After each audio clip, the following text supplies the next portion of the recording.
Vasudeva Sutam Devam Kamsa Charura Mardanam Devaki Paramanandam Krishnam Vande Jagadgurum. Thou son of Vasudeva and the supreme bliss of thy mother Devaki, the destroyer of Kamsa and Chanura, to thee, O Krishna, as Guru of the world and as God, we salute. The Bhagavad Gita, chapter 10, verse 7. We will take 7, 8, and possibly the 9th verse. As we've seen, this 10th chapter is the yoga of divine manifestations, Vibhuti Yoga. Okay. So this very word, Vibhuti Yoga, is mentioned here in the 7th verse. And we have this idea that the Lord is now telling Arjuna, listen to me again, my divine manifestations. Why? So in order that we be able to meditate on the divine manifestation. When we meditate on the divine manifestation, it's like meditating on the Lord Himself.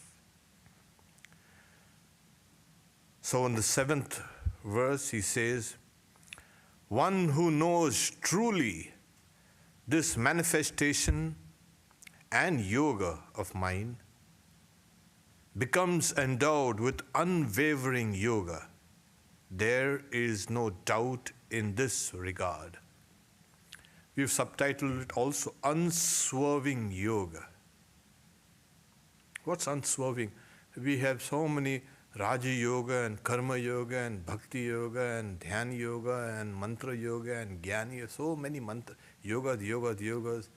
And in California, if you walk down the street, you will get so many yogas also. All these yogas kind of it makes you feel dizzy. And then what is this? There is another word, another yoga that is now given to us. Unswerving yoga or unwavering yoga. Oh, that's better. All the other yogas are kind of wavering. They're not sure of themselves.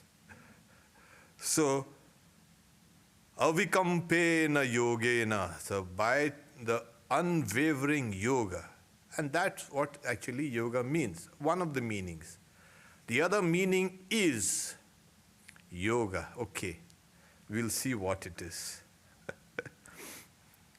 Because we have this idea, what does yoga means? Everybody is saying yoga. So, the Sanskrit verse is, Etam vibhutim yogam cha mama yo veti tattvataha so vikampena yogena yujjate natra samshaya. So, one who knows me in truth, in reality, as it is, so veti, that tattvataha. Veti is to know, that in reality, in truth, as it is. We don't see things as it is. We want to see God, sometimes blue in color, sometimes black in color, sometimes white in color, sometimes this, sometimes male and female, this, that. No. You take off all your ideas about God, and one, you know that God in reality as it is. So you're saying that person attains what is called unwavering yoga, the unswerving yoga, the yoga that is kind of firm.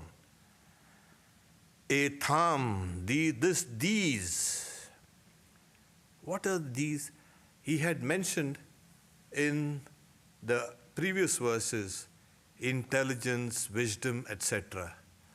Buddhir, Jnanam, Asammoha, Smritir, Dhriti, Kshama, Sukham, Dukkham, Bhavo. But here it is So when we see intelligence, wisdom, non-delusion, the fourth, forgiveness, kshama, satyam, truth, control of the external organs, shama, control of the inner organs, the tranquility of the inner organs, dhamma, happiness, sorrow, birth, existence, fear and fearlessness, etc. are well known, as also non-injury, equanimity, satisfaction, austerities, charity, fame, infamy, all these and different states of the living beings spring from me alone. So as we have seen, intelligence and non-intelligence, wisdom and non-wisdom, and forgiveness and non-forgiveness, everything that has arisen, you see this manifestation, these are representative. Right? So they have sprung from me. So these are what we need to know. The commentator says these, etam means these, as well as the great, you can say, world, you can say, progenitors. The first, you can say, Manus, the 14 Manus, and the Prajapatis. They are the, they're the original progenitors of all living beings in the world. Those great sages. They also have sprung from him, he's saying. So once you know this, he's saying, if you know Vetti Tattva, if you know in reality all these have sprung from the Lord himself. And so he's saying this is the Vibhutim Yogam. Now this is Vibhutim as is divine manifestations. Everything that has sprung from the Lord has to be divine. And it's kind of superfluous to say a divine manifestation. It's manifestation. And that's why the commentator and the translator also says manifestation. Everything is divine. Everything is a manifestation. Yogam is saying the power of creating those various entities. They're there. The Aishwarya Shakti. Yoga is the divine power or the sovereign power. That which makes the possible impossible and the impossible possible. That is called yoga. That power is through which, the power of yoga, through which God creates everything. Now, creates in the sense he doesn't get things here and things here and puts them together. These are the two powers which existence, which is called the upadhana and nimitta, that is the efficient cause and the material cause. God is the efficient cause as well as the material cause of this universe. And the manifestation which issues out comes through the power of God, which is called yoga. So now we know there is another huge meaning of the word yoga. So this power of yoga is what? Vibhuti yoga, that one must be able to know. And if one knows in reality, in truth, the way it is, that person becomes firm, established.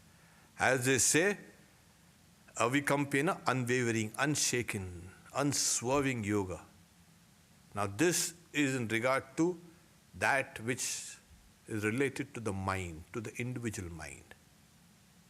So this unwavering yoga, and as we have seen in the 6th chapter, the illustration is given as like a flame kept in a windless place, does not move. Similarly is the mind of a yogi who is engaged in contemplation. So it does not move. It's unwavering, unswerving, still. That is because what do you waver about? Yeah, when things are pulling and pushing you, tugging at you, impelling you in all directions. And when that is terminated, your mind becomes perfectly still. And when the mind becomes perfectly still, it reflects that original power of yoga, which the Lord had used to create. So this yoga year, unswerving, unwavering yoga, will give us the realization of that universal power of God, that yoga. And what is that? What do we see there? All entities everywhere have arisen from the Lord. So that person, yujjate, becomes endowed, becomes joined to this avikampena. One of the commentators say, yes, that unswerving yoga is nothing but what is called the highest states of samadhi, where there is no duality between the subject and the object. The moment there is a subject and the object, you will have something like a trace, you can say, reasons for a wavering of the mind. When the mind has become merged in its own causes, when the sense of I am meditator, that is lost, where does the mind emerge? Yes, that in that reality. That is where you find that you have attained to that state of unswerving yoga. Everything in this world is moving. It's only in that state where the mind transcends all movement. The mind is faster, the fastest thing. Ane jadekam manaso javiyo. The Atman is faster than the mind. The mind is fast. The moment you think about a particular thing, the mind has reached there. Really? Yeah. So it's so fast. Yeah, this is the fastest thing in this world. They say that the speed of light is the limit of the universe. I mean, that's the fastest. Nobody can transcend that speed of light. Okay, well, that's material light. But the mind is faster than the speed of light. So you think about a thing, mind has gone there. So at that stage, that mind which has been the ordinary mind, which is very fast, extremely fast. You won't believe how so fast, and you're supposed to control this mind. How do we control this mind? Oh, it's just impossible. Keep quiet, close your eyes, and try to breathe through the nose. And so many things are there. You've got to do this and that, and eat well, and then sleep well, and this and that, and don't talk too much, and sleep less, and all these things, all rules and rules and rules and rules. Oh my God. So here is a better way. Think about the divine manifestations of the Lord. That will keep the mind firmly anchored into this reality. So one who knows truly this manifestation and yoga, vibhutim and yogam cha, vibhuti, the divine manifestation, and yoga of mind. Of mind, saying whose mind? Of God, saying. One becomes endowed with unwavering yoga, so avikampena yogin, through that firm, you can say, yoga. There is no doubt about this. No atra samshaya, there is no doubt. So this is the way to yoga, samadhi. So when you say that the Lord has created everything through the power of yoga, yeah, the power of yoga is tremendous. People think, oh, we do a little corpse posture, shavasana, or do a headstand, shirsasana, and do some this stand and this posture and that posture, and yeah, we are yogis. Oh, yeah. That's a good thing. But know that yoga is the power through which God creates this whole universe. So, God is in yoga. So the whole world, in one of the Upanishads we have Dhyayantiva Prithivi, Dhyayantiva Parvata. The earth is meditating as it were. The mountains are meditating as it were. The skies are meditating as it were. The seas and everything in the universe is meditating as it were. We see all rubbish, all horrible things here in this world. We don't catch that. He's saying if you catch that secret, even a little of it, you will be great in this world of, you can say, manifestation. So this was a teaching that Sanat Kumar, one of the sages, gives to Narada in one of the, you can say, chapters in the Chandogya Upanishad. So this whole universe is actually in the state of yoga. And we fellows, useless fellows, we are not in the state of yoga. Somehow we should have been there. We should have, because everything is, so we have come away. So we are a-yogis. And so we want to get back to yoga. And how do we get back to yoga? Yes, let's do some headstand and let's breathe to the right nostril and breathe to the left nostril and this and that. So here we have this whole universe is in a state of yoga, in a state of meditation. When you can understand that, your mind will become still, as it were in yoga. Then all these things which have been enumerated here, intelligence, wisdom, non-delusion, etc., become realities to us. And the moment they become realities, you know the power behind that. What's the power behind that? The power of God as yoga. So this is the meaning of the 7th verse. The 8th verse is, I am the source of all. Everything proceeds from me. Realizing thus, the wise ones, imbued with love, adore me. Imbued with love, I'll explain it later. So, Sri Krishna is saying, I am the source of everything. Aham sarvasya prabhavo matta sarvam pravartate. You can see, imagine. That is from me that everything has come. In a small way, you see what happens in our lives? Everything that we do proceeds from the ego. You notice? Oh yeah, I am this, I am that, yeah. I'm talking, I'm working, I'm this, I'm that, yeah. On a massive scale, you see the whole thing.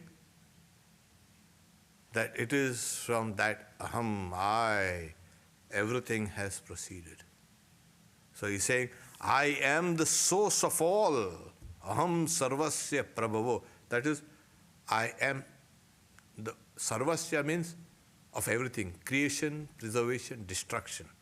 Prabhava is that spontaneous arising of things. I am that. I am the source of everything. Everything, excluding me, I hope. No, including you also. Well, they say, then he says, Matha sarvam pravartate. He's saying, everything proceeds from me. It comes out. Why? Because everything is impelled by that power of yoga, power of God. And God is omniscient, omnipotent, omnipresent, and everything proceeds from. So this is one of the few times when the Lord speaks directly. I am the source of everything. and everything proceeds from me. You see what happens? That's why we say that you cannot call the universe or what we see as dull, dead matter. You can see it as dull, dead matter because your mind is dull and dead. So when life comes in to your mind, then you will see the whole universe is alive. And today, unbelievable science is reaching out to those very depths. It is just cancelling out all our stupid, old, selfish ideas about society, about the individual, about God and all that. They are all brushed aside. This is one great advantage in the advance of knowledge. So here we are. Everything, if the source is divine, whatever manifestations come out of that source is also divine because it partakes of that divine nature. So, and at the end of one's realization, one sees this whole universe as divine. That is the highest point, the culmination point. Swami Shardananda, one of Sri Ramakrishna's disciples, so Sri Ramakrishna asked him, what realization would you like? So he says, I want to see Brahman in all beings. Sarva Bhuti Brahma Darshan. But that is the final word in spiritual life. You cannot get this at the very beginning. I want that and nothing else. I won't settle for anything less. And Sri Ramakrishna's Guru was extremely pleased. You will get it. You will attain it. So that is the highest point. You see the whole universe as divine. Even Swami Vivekananda is saying, what do you like to do? I like to get into samadhi and stay there for a few days and come down, eat a little and once again go back into samadhi. Saying, it's selfish. So there's the state even beyond that. No, what is that state? Yeah, that state is to see this whole universe and everything not only as a manifestation of God, you see it as God. This is the highest state. Everything, everything. So that screen has been yanked from your mind and you see this whole thing. This is what is saying. Mattha sarvam pravartate. It comes from me. So, aham sarvasya prabhavo mattha sarvam pravartate. Iti matva bhajante mam buddha bhava samanvita. So he says, I am the source of all, everything proceeds from me, realizing thus, iti matva, realizing thus. The wise ones, Buddha, imbued with devotion, he said imbued with love, imbued with the love for truth, bhava saman. Imbued means you have merged in that particular attitude, that bhava. When you become one with it, that love for truth, then the idea of bhava comes. In the Gospel of Sri Ramakrishna, you find constantly he goes into bhava samadhi and bhava, and he gets in a state of bhava. This is what. So this, the person just becomes imbued, he merges inside. So he's saying, imbued with the love for truth or the love for reality, that person becomes one with it. And then the person thus adores me. When Sri Ramakrishna was asked, maybe by Master Mahashaya, the author, the recorder of the gospel, maybe it's evening time, maybe you would like to do some meditation and all this and that. So Sri Ramakrishna, in a very abstracted mood, no, nothing like that. Now he thinks he's just an ordinary kind of spiritual aspirant. And there was another character called Hazra, saying, so many people come and meet you and all, you should now sit down and meditate and all. Take this. So Sri Ramakrishna said, okay, yeah, let me. So he takes a rosary in his left hand and turns it a bit, and he gets into such deep samadhi, it was very difficult to extricate himself from there. So he's saying this body had become like stiff like a log of wood. So you expect these guys to do, hey, you go and meditate. So he said, yeah, but he's saying he used to maintain that bit of decorum, saying, if I don't meditate, you rascals will also not meditate, looking at me. Saying, my guru is not meditating, so I won't meditate. He doesn't need meditation. The disciples need the meditation. So he's come to a stage where he's bhava samanvita. He's kind of, his adoration is spontaneous because he has merged himself in that truth. So this is the adoration. This is the highest adoration. You don't need to have something. Oh, you go and do worship, puja, kneel down and say a prayers, meditate, take a rosary, this, that. How can you you're trying to contain that which is infinite and trying to make it finite. That person has become infinite. So this is the realization. Okay. So how does the person behave? Okay. How does that adoration, you can say, is revealed to others? So the 9th verse is, those whose minds are fixed on me, those whose sense organs have attained me, they, always enlightening each other and speaking of me, derive satisfaction and rejoice. Yeah, it's not like these ordinary preachers. They keep on shouting, and the more louder you shout, the better preacher you become. You're supposed to be. And the more passion is, so here he's saying, the first condition, macchitta. That is, yeah, we'll read the whole thing.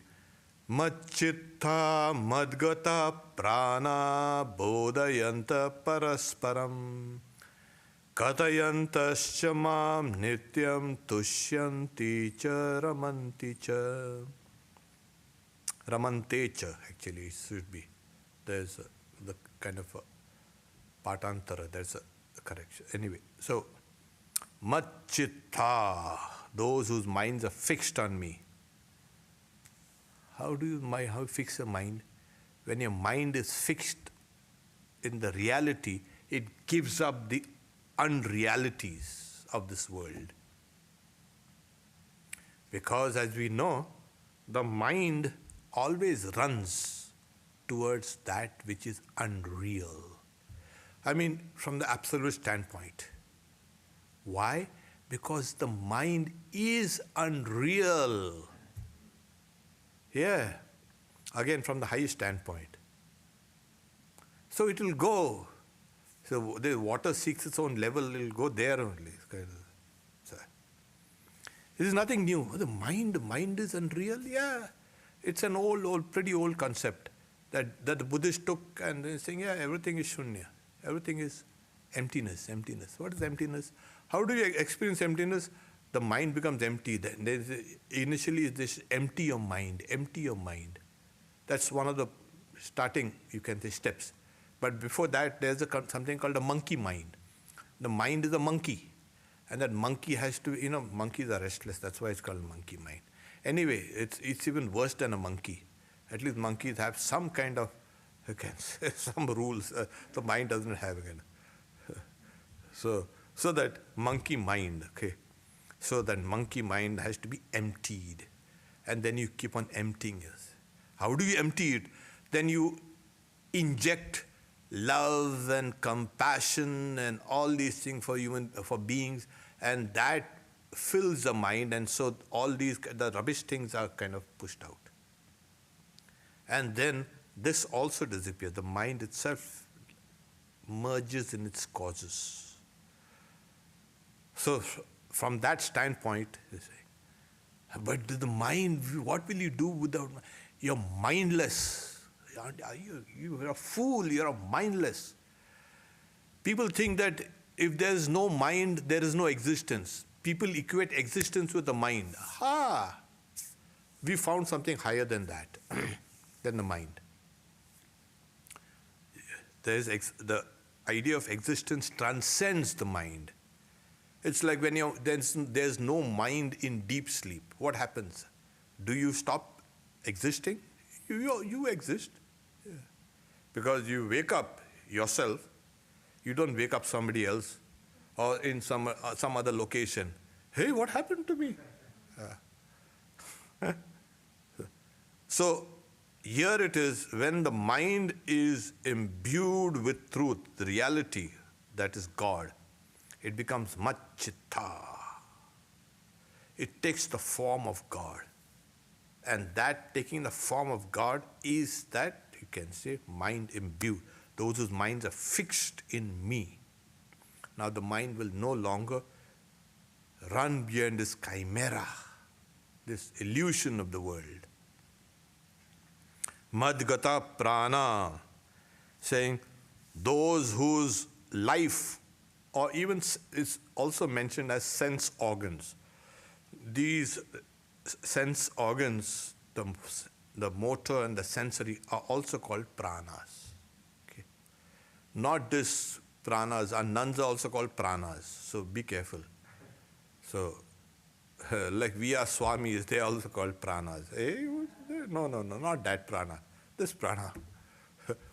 So in Vedanta, it means, by implication, it means all the sense objects, because they are impelled by the life force. So ordinarily, prana is called the life, vital forces that runs your system. Everything that runs your body is run by these forces called prana. So madga, when your life and senses and everything are merged in that reality called God, then what happens? Then your life and your sense organs and everything are meant only doing nothing but adoring God. This is the highest form of adoration. When your life has become merged in that greater, you can say, reality, that is a spontaneous act of adoration. And when the mind, when such a person's body is functioning here, that person's thoughts, words, and deeds are an act of adoration. The sun and the moon and the stars and all these things, they are not anymore just mere objects. Peoples and places and things are not mere objects. They are objects of adoration, because this person is using this sense organs and the vital forces, and when the person uses it, it's an act of adoration. So this person's adoration is continuous and spontaneous, all through. Then saying, so this person's life has become an act of adoration. So madgata prana. Bodhayanta parasparam. Parasparam, one another, each other. Bodhayanta, enlightening each other. So what do? Keep on talking about God. Sri Ramakrishna tells Mother, Mother, why did you bring me here? My ears are burnt by the talk of these worldly people. Mathur Babu had invited him to go to Banaras, Kashi. And Sri Ramakrishna kind of had gone along. And when this rich man, Mathur Babu, used to meet the other Rajas and all, they should talk about properties and money and this and that. And Sri Ramakrishna used to squirm. Mother, why did you bring me here? I was all right in Dakshineshwar. I never had this problem. So my ears are burnt with the profane talks of other people. So even when he was waiting for his disciples, for years and years and years, saying, how long will I have to wait? He waited for 25 years, almost 25 years. Every day he used to weep for them. Where are you, my children? Come. I cannot bear to live without you. I cannot bear the talk of these people talking worldly things. This was Sri Ram. So this person, everything he said and did was nothing but an act of adoration. This person becomes a veritable embodiment of worship and adoration. So they enlighten each other. Bodhayanta parasparam. Enlighten each other. So they will speak about God. Sri Ramakrishna says, verily I tell you, I know nothing but God. Yeah. And we, oh my God, oh, I know this. I know that, I know this. I know. Yeah. And thus Sri Ramakrishna used to get annoyed. He will say, I know. What do you mean you know? Say, I will learn. So that process, you're closing it off and it's, I know. So he says, verily I know nothing but God. This is what is. And he used to speak about Katayantascha mam, constantly speaking about me. And Swami Vivekananda said he spoke and he just poured himself out, gave himself out. Sometimes he used to speak for 20 hours or 23 hours of the day, speaking and speaking about God. People used to come, even at the end when the doctor that said you should not speak, you don't have to say anything, do anything. But when a spiritual seeker used to come, Sri Ramakrishna used to, with all that pain racking his body, he used to speak about God. You say, he's come from such a long way. The same thing had happened with Buddha. And Buddha was the last stage. He is now reclining, that famous verse with his head in the crook of his, you can say, arm, not crook, but on palm like this. So somebody had come for final instructions, and his disciples were saying, no. It's time for his great, you can say, parinirvana, the going forward, the great, you can say, extinguishing of oneself. So Buddha said, no, let him come. So he taught him there. And there. So till the very end, they say, Swami Vivekananda says, I will not cease to work till even the last dog in my country is well fed. So that was it. These people were kept on till the very end. And we people who want some retirement. Okay. Yeah, I'm getting retired. What retired? Yeah. So, Bodhayanta parasvara, Katayantascha, constantly speaking about it. So these are the people. They are one with truth, and when they speak the truth. And that is what Tushanti Charamanti cha. That's a beautiful. They derive satisfaction in it and rejoice in it. So there is nothing higher than that for them. Adoration is called Vangmaya Puja. So the puja that we do here with all this sandal paste and flowers and leaves and this holy water and this bell and this and that and all. These are the instruments, equipment used for worship. At this stage, your words become worship. Vangmaya Puja. So here is saying, this is their satisfaction. How does the person live? This is how the person lives. What does the person do? This is how. So, but there are so many saints who sit down quietly, don't talk. Well, their meditation itself is an act of adoration. And it influences untold people for thousands and thousands of years. Swami Vivekananda says, if such a person goes into a cave, closes the mouth of the cave, thinks 5 true thoughts and passes away, those thoughts are undying. They penetrate through the walls of the cave, emerge out, cross mountains and cross oceans, and they will enter deep into the human hearts and raise human hearts. So these thoughts are very powerful. This is how this person, this is today's unswerving yoga. It's a wonderful, he will keep on, the Lord will keep on explaining further and deeper and deeper, because this is Vibhuti Yoga, the yoga of divine manifestation. As I said, yoga is, speaking from that highest standpoint, is the power of creating things, various entities. And I was saying, I created this table, not something like, I am different from the table. No. We need to get this kind of objective reality created by God. And that's why theology, most theologies, they say, if God has created this universe, an objective universe, God cannot be part of the universe. God has to be somewhere out. Don't keep him here. This is a very bad place.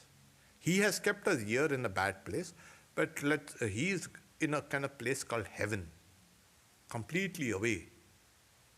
What is the guy is doing? But he keeps an eye on us. Yeah.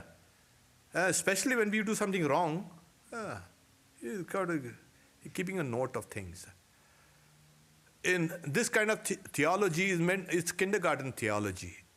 In this Vedanta, the Lord transforms itself into the universe.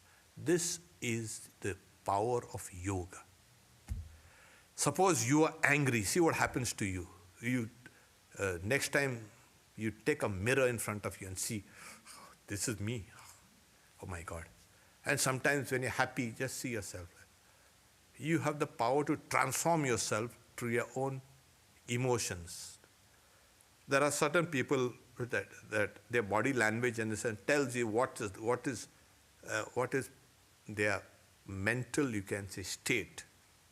A person who's restless, you can see how that person, he'll break things and knock things down and this and that. So there is an intimate link between that mental attitude and the manifestation in your body. Because we are embodied thoughts. Thoughts are embodied in the form of a body here. Otherwise, thought, what's the use of a thought? It's an airy thing, it comes and goes. Oh no, it doesn't go. An airy thought you'll also be an air then. Every thought is embodied. And some of these airy thoughts you think, they coalesce and they come and boom, they burst you up. Oh my God, what did I do wrong? Oh God, what did I do? Yeah, see what you did. So all those thoughts embody themselves. They have to. That's the nature of every thought. It will embody itself. If not in this birth, the next birth it will embody.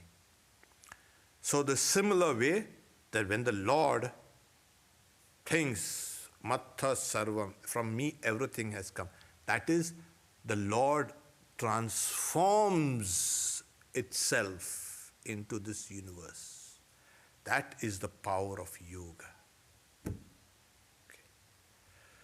Om Shanti Shanti Shanti Hari Om Tat Sat Shri Ram Krishna Arpanamastu.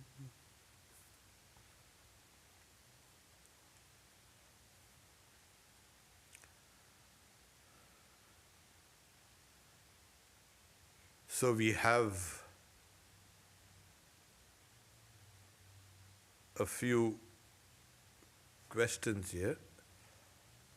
The whole universe is in a state of yoga. Okay, so isn't the real problem unawareness, forgetfulness of the reality of our union with one as opposed to being out of union with it? Oh my God. See, the whole universe is in a state of yoga, right? So isn't the real problem unawareness, forgetfulness of the reality of our union with the one as opposed to being out of union with it? Yeah, the whole thing is forgetfulness. And what makes us forget? There's a kind of a veil that comes in and projects a sense of self that is deceptive, which separates you from everything else, from that union. And then everything, the whole thing begins crumbling down. Okay. Steadfast. Okay, thank you very much. Om, peace, peace, peace.